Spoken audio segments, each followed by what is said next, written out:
their real lineup, the 5-man lineup that they're going forwards with. And what do you know? It has 4 players of the 5 were in the top 4 teams of 2023. You've obviously got Megis coming from Vitality, won the major, bunch of other events. You've got Madden, Pius and Snappy all coming from ENCE, who obviously was an elite team over the summer and looked fantastic at times. And then you have Boros, who already remained. By the way, he was at the major with Monty, wasn't he, where he fragged out and had some big stats. And then Zonic is their coach, and they have Lars Robel, the sports performance guy from Vitality, formerly Astralis.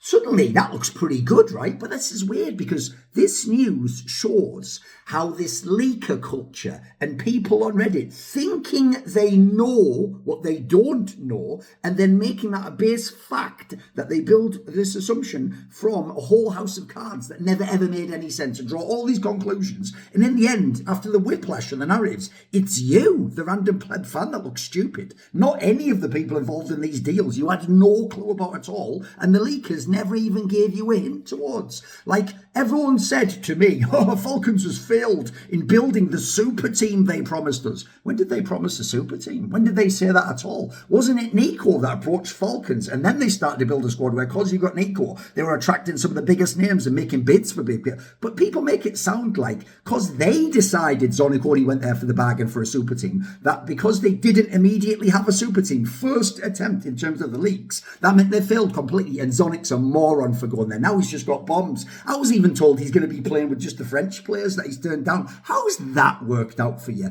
And then, oh yeah, how about this angle that was used against Megis and Snappy as well, laughing at them for weeks. So in case of Snappy, when he's officially, I was like, you thought you were getting Nico. What have you got now, mate? A way bigger salary than an ENCE, a bunch of mega players, including some of his ENCE teammates, the greatest coach of all time, and RMR slot. What have you got, mate? Have you got any info? You got any actual fucking insight? Got any takes? Do you know what you're talking about in Counter-Strike? Doesn't seem like it, does it? And by the way, that whole thing about like, oh, he's going to have to, where are your RMR slots now? You've given everything up from being an instant Vitality. Has he? Have they really? Don't you just look at this lineup and think this could just walk into a tournament, be in semis or in a final, or if things go well, they can win tournaments? I mean, I look at this one. They ended up with Sun Pius, which, by the way, the broadcast and leaker culture told you that was a show. He's already in fucking heroic, right? The way people are talking like that. Madden, he was supposed to join a bunch of teams again. Maybe he was going to be in heroic. Oh, maybe that's what G2 wanted. And so, oh, what's that? He ended up in Falcons anyway. Oh, and now they do have the RMR slots.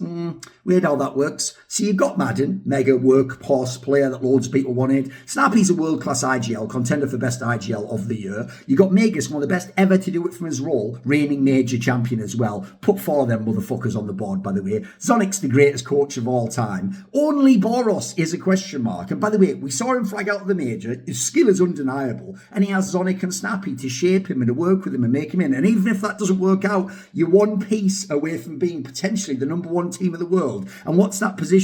Aggressive, skilled rifler. So you mean basically the main role we produce in European Counter-Strike over and over and over. It's every fucking FPL game. Guys, well, what's not to like about this team? I'll tell you what isn't. The stupid punditry and analysis that was attempted by the scene and the leakers. And how's that all worked out for you, eh? Who's got egg on their face now? Is it the Falcons or is it you?